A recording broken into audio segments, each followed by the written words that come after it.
का सफल संचालन कर रहे भाई जयदीप चंद्रवंशी जी, आज की इस समाजवादी शिक्षक सभा की कार्यक्रम की अध्यक्षता रहे और हमारे पिताजी के साथ ही रहे गुरु, और इस जनपद के बेसिक शिक्षा में वर्षों कार्य करने वाले आदरणीय गुरुजी चंद्रकेश यादव जी, इस जिले के दूसरे शिक्षक गुरुजी हमारे सुखलाल भारती जी, और नाम तो मैं ज़्यादातर 70 लोगों का जानता हूँ, लेकिन सभी से करवत हाथों से जोड़ते हुए, क्योंकि समय काफ़ी है, आज 3 कार्यक्रम हैं और एक कार्यक्रम अभी आपके पार्टी कार्यालय पर है और एक कार्यक्रम सामाजिक न्याय का बहुत बड़ा कार्यक्रम होगा। सबसे पहले आज उस मसीहा की बात करते हुए मैं प्रारंभ करूंगा। बिंदेश्वरी प्रसाद मंडल 25 अगस्त जिनका जन्मदिन है, और शायद यहाँ पर बैठा हुआ हर व्यक्ति उनके नाम को तो जानता होगा, लेकिन अफसोस की बात यह है उनके किए हुए कार्य को हम लोग नहीं जानते। यहाँ बैठे हुए शायद सभी जो भी सरकारी एम्प्लॉई हैं वो तो जानते हैं कि आज अगर उन्हें सरकारी नौकरी मिली है तो बीपी मंडल की वजह से मिली है, वरना नौकरी करने का अधिकार नहीं है। यहाँ शायद पीडीए परिवार ही पूरा बैठा हुआ है, इसलिए मुझे कोई हिचक नहीं होगी। तो जैसा कि कुछ साथियों ने मेरे बारे में कहा है, अत्युक्ति नहीं है, बड़ा करके भी कुछ लोगों ने कहा, ऐसा नहीं हूँ मैं, छोटा सा एक व्यक्ति हूँ, लेकिन वास्तविकता ये कि हम लोग अपना इतिहास भूलते जा रहे हैं। अभी गुरुजी बता रहे थे साम्यवाद, पूंजीवाद और समाजवाद। गुरुजी ये सच्चाई है, समाजवादी पार्टी में कार्य करने वाले 90% लोगों को समाजवाद की परिभाषा नहीं पता। 90% लोगों को समाजवाद क्या है। तो आज मैं गुरुजी के माध्यम से बड़ा ज्यादा लंबा भी नहीं खींचा, मेरे ख्याल से 2 या 3 मिनट में इन्होंने तीनों बात जो हमारे देश में चल रहे हैं तो तीनों बातों को 2 लाइन में समझा दिया। और डेफिनेट रूप से सबसे खराब बात है पूंजीवाद, दूसरा नंबर पर अगर रख दें तो साम्यवाद, और सबसे अच्छा अगर है तो समाजवाद। इसीलिए हमारे संविधान के प्रेमबल में समाजवाद लिखा हुआ, इसीलिए लिखा हुआ। तो बीपी मंडल ने जिस तरीके से हमें मंडल कमीशन दिया, और मंडल कमीशन के बाद अगर पिछड़ों को कुछ सम्मान मिला तो सम्मान देने का काम आदरणीय विश्वनाथ प्रताप सिंह और उसके बाद लालू प्रसाद यादव और मुलायम सिंह यादव की वजह से मिला, वरना पिछड़ों को कोई सम्मान नहीं था। 1993 से पहले अगर बात करें तो शायद पिछड़े 1 या 2-4 मास्टर हुआ करते थे, उससे पहले मास्टर हुआ भी नहीं करते। कमीशन था नहीं, पिछड़ों को नौकरी नहीं थी, पढ़ने की आजादी नहीं थी। जिस तरीके से गुरुजी जानते हैं, शायद थोड़ा बहुत मेरे पापा के बारे में जानते हैं, बिसौली ब्लॉक में पूरी तरीके से यूनियन पर कब्जा हुआ करता था। पहली बार उन्होंने पीडीए वहां पर कराया और वीरेंद्र सिंह जी को जाटव समाज से थे, उन्हें वहां पर कोषाध्यक्ष बनाया ब्लॉक, वरना पहले कहाँ था, होता ही नहीं था। पूरी तरीके से यूनियन पर क्या होता था, कब्जा हुआ करता था। और आज भी है, आज भी है, आप याद होना चाहिए, मैं ही अध्यक्ष था, आज भी है कि पीडीए का कहीं गिनती नहीं है। तो धन्य राष्ट्रीय अध्यक्ष जी का, अखिलेश यादव जी का, कि इस बार चुनाव में उन्होंने पीडीए का जो फार्मूला दिया, 10 कुर्मियों को टिकट दिया, 1 पाल को टिकट दिया, 7 कुशवाहा भोरी को टिकट दिया, 8 पासियों को टिकट दिया, वाल्मीकि को टिकट दिया, 1 राजभर को टिकट दिया, 1 लोधे को टिकट दिया। ये क्या था, पीडीए। उस पीडीए को चल करके हम लोग इस यहाँ तक पहुँचे। बहुत ज़्यादा बात नहीं करूँगा क्योंकि कार्यक्रम लगातार है। गुरुजी के बारे में बस इतना कहूँगा कि हम लोग 18 दिन आजमगढ़ में साथ रहे, 18 दिन। सोचिए सुमन में यहाँ रखा है आजमगढ़, गर्मी कितनी थी और गर्मी कितनी थी, यहाँ से 3 डिग्री टेम्परेचर वहाँ ऊपर था। हम लोग बात करते थे यहाँ पर कि आज तुम्हारे यहाँ कितना है टेम्परेचर, यहाँ 42 चलता था तो वहाँ 45 चलता था, यहाँ 45 चलता था तो वहाँ लगभग 48-49 पहुँच जाता था। 18 दिन हम लोग साथ रहे आजमगढ़ में, और गुरुजी ने वहाँ पर मेहनत की। बहुत ही शानदार अध्यक्ष मिले हुए हैं, और आज गुरुजी ने कह दिया तो मासिक मीटिंग हुआ करेगी। चरण सिंह जी अपनी जगह पर बिल्कुल ठीक है, हम लोग बड़े सबसे बढ़िया। साम्राज्य, हम लोग दोनों ही अपनी विचारधारा पर चलते हैं और एक दिन काम नहीं होता। देखिए विचारक वो है जो एक दिन काम करता है बैठ जाता है, वो विचारक नहीं है। प्रमुख जी शायद ही कोई ऐसा दिन नहीं होता है जिस दिन मैं सोशल मीडिया पर 10-20 चीजें नहीं लिखता। खोल के देख लीजिए मेरा फेसबुक, ऐसा कोई दिन नहीं होता है जिस दिन मैं लाइव या दूसरे तीसरे दिन लाइव नहीं आ जाता।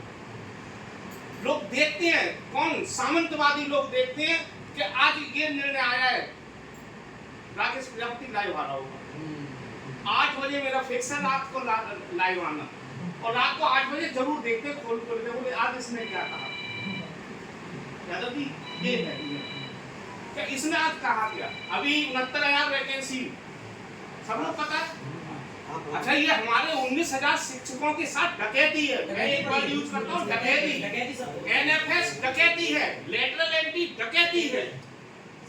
इतनी बड़ी डकैती पड़ रही है और डकैती पड़ती रही है हम लोगों की, हमारे पढ़े लिखे समाज की। हमारा 95% लोग एनएफएस नहीं जानते। समझी बात तो हम लोगों की है, खुद हम लोग एनएफएस नहीं जानते हम लोग।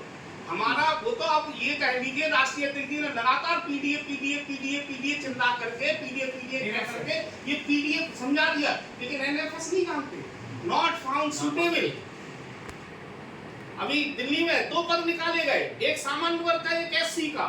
सामान्य वाले को नौकरी दे दी, उसको एनएफएस कर दिया।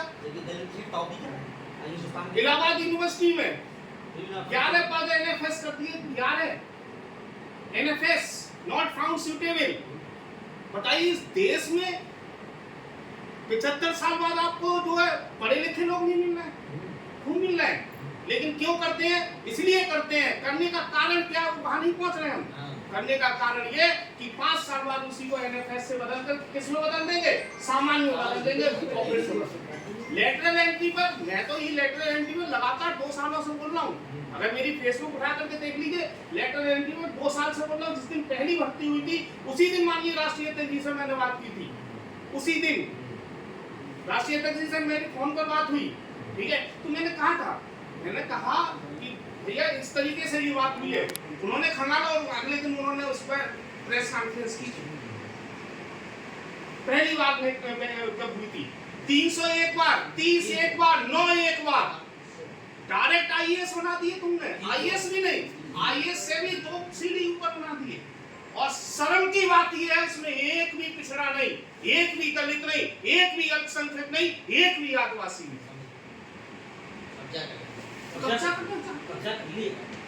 तो ये धन्य है राहुल गांधी और 2 लड़कों का यूपी के। हम तो उन्हीं का डायलॉग बोलेंगे, यूपी के 2 लड़कों का धन्य है कि इस बार की 45 हट गई। नहीं तो ये भी हो जाती, वो रोक नहीं रहा था। तो शिक्षक साथियों डरना नहीं है। जैसे अभी हमारी फूलवालो जी कह रही थी, मैंने कहा इन्हें पदाधिकारी क्यों बनाया है? बोले हाँ बनाया था लेकिन हटा दिया। मैंने ये डरने वाली नहीं, शेर नहीं है, इन्हें बनाओ। कहा था उन्होंने तो बहुत समय से देख कह दिया हमने तो बना भी लिया था। नहीं आपने बना दिया, बोले मैंने बनाया था। मैंने ये डरने वाली नहीं है, ऐसे हम जैसे लोग डरने वाले नहीं है। क्या करेंगे? फांसी चढ़ा देंगे। मैंने बना लिया तो वो बोले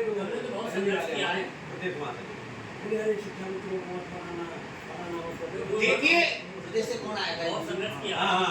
जिस तरीके से ये व्यवस्था बिल्कुल खत्म करना चाहते हैं आप। इस मैंने तो अभी और कहा था, एक दिन अभी राष्ट्रीय अध्यक्ष से बात हुई, मुलाकात हुई। मैंने कहा देखिए एक सेंटेंस बोल दो आप। बोले क्या? मैंने देश देखो कहाँ चला जाएगा। मैंने बोले क्या? मैंने व्यापार में पीडीए लागू करो, ये कह दो। व्यापार में पीडीए लागू करो मतलब समझ रहे हैं? हम केवल पीडीए से ही खरीदेंगे। कर दो पीडीए से खरीदेंगे हम। पीडीए की दुकान पर जाएंगे, पीडीए से ही खरीदेंगे। कल को सारी दुकानें बनाएंगी, सब बंद ना हो जाए तो कह दीजिए आपके कदमों पे आके गिरेंगे। कर दो व्यापार में पीडीए लागू।